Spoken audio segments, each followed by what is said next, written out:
Municipal ఎన్నికల నేపథ్యంలో సంగారెడ్డి జిల్లా సదాశివపేటలో బీజేపీ ఆధ్వర్యంలో భారీ ఎన్నికల సమావేశం నిర్వహించారు. ఈ సమావేశంలో ఎంపీ రఘునందన్ రావు పాల్గొని మాట్లాడుతూ 21 వార్డుల్లో బీజేపీ అభ్యర్థులు బరిలో ఉన్నారని చెప్పారు. దేశానికి విశ్వగురువుగా నిలిచిన ప్రధాని నరేంద్ర మోదీ మహిళలకు 33% రిజర్వేషన్ కల్పించారని గుర్తు చేశారు. మున్సిపాలిటీల అభివృద్ధికి కేంద్ర నిధులు తీసుకొచ్చే శక్తి బీజేపీకే ఉందని చెప్పారు.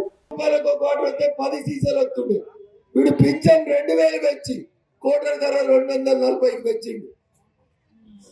వ్యవస్థను మొత్తం తాగుబోతుల వ్యవస్థగా మార్చిండు. ఏ పల్లెటూరు కన్నా పోయి చూడు, రకాల సెలవులతో మీరు మీ అమ్మమ్మ ఊరుకో నాయనమ్మ ఊరుకో పోయి చూడు. పల్లెటూరులో కిరాణా దుకాణంలో ఉప్పు లేకపోవచ్చు, పేస్ట్ లేకపోవచ్చు, కానీ పొద్దుగాల 7 గంటలకే దుకాణం తీయగానే ఏం దొరుకుతాయంటే ఏం దొరుకుతాయి? దొరుకుతున్నాయా? ఇది 10 ఏళ్ల తెలంగాణలో బంగారు తెలంగాణ కాలే, తాగుబోతుల తెలంగాణ అయింది. ప్రతి కిరాణా దుకాణంలో కోటర్స్ మస్తీసాలు అమ్మే పరిస్థితి తీసుకొచ్చింది. నేను చెప్పిన దాంట్లో ఏదైనా ఒక్క అక్షరం అబద్ధం ఉంటే బసవేశ్వరం చౌరస్తాగా నుంచి మొదలు పెట్టే సదాశివపేటలో ఏ చౌరస్తాకైనా నేను ఒక్కటే వచ్చి చర్చ చేయడానికి సిద్ధంగా ఉన్నాను. అది ఆలోచించాల్సినటువంటి విషయం. అందుకని కౌన్సిలర్లు అయితే వేరే వాళ్ళకి వేద్దాం, దయచేసి చేయకు.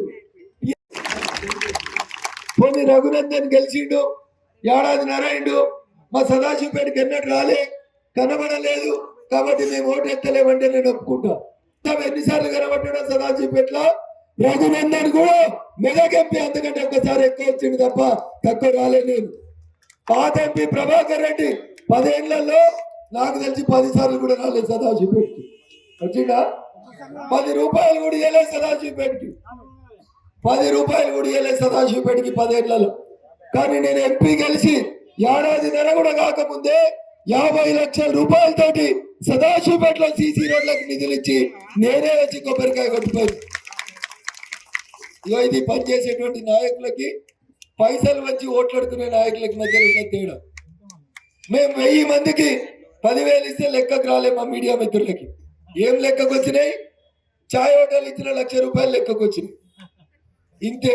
అందుకని మీరు కూడా రేపటి నుంచి ప్రతి గ్రౌండ్ లో ఎక్కడ వెళ్తే కూడా వార్డులలో ఈ రోజుకి అడుగడుగు గుంతలు ఉన్నాయి. నీళ్లు పట్టుకోవాలంటే ఏ కాలనీలోకి పోయి గుంత ఇంత మోకాల పెట్టి గుంతలు తీసుకొని ఆ గుంతల నుంచి నీళ్లు తీసుకుంటారు. మరి అందరూ సిటీగా చేసుకొచ్చి సెంట్రల్ ఫండ్స్ నుంచి సాధ్యం అవుతుందని తెలియజెప్తూ, మరి ముఖ్యంగా ఈ ఎలక్షన్స్ రాగానే ఇప్పుడు ఎమ్మెల్యే ఒక ఆయన తిరుగుతా ఉన్నాడు. మొన్న పట్టణాలలో అంతా తిరిగిండు. మొన్న సదాశివపేట పట్టణ ఏం చెప్పిండే అంటే, మీ అందరికీ కూడా ఎన్నికల సందర్భంగా మన సదాశివపేట వినాయక చవితి వద్ద వచ్చేసినటువంటి పెద్దలకు, మెదక్ ఎంపీ రఘునందన్ గారికి ముఖ్య అతిథిగా హృదయపూర్వక నమస్కారం తెలియజేస్తూ, మాతాకి కమలం గుర్తుకి ముఖ్య అతిథిగా చేసిన అన్న రగన్న గారు, మన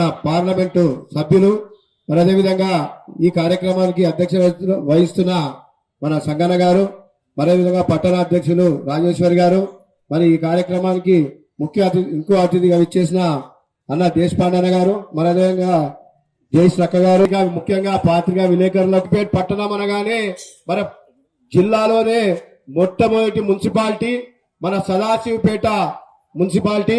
మన సదాశివపేట మున్సిపాలిటీ అంటే ఉమ్మడి జిల్లాలోనే ఫస్ట్ మున్సిపాలిటీ.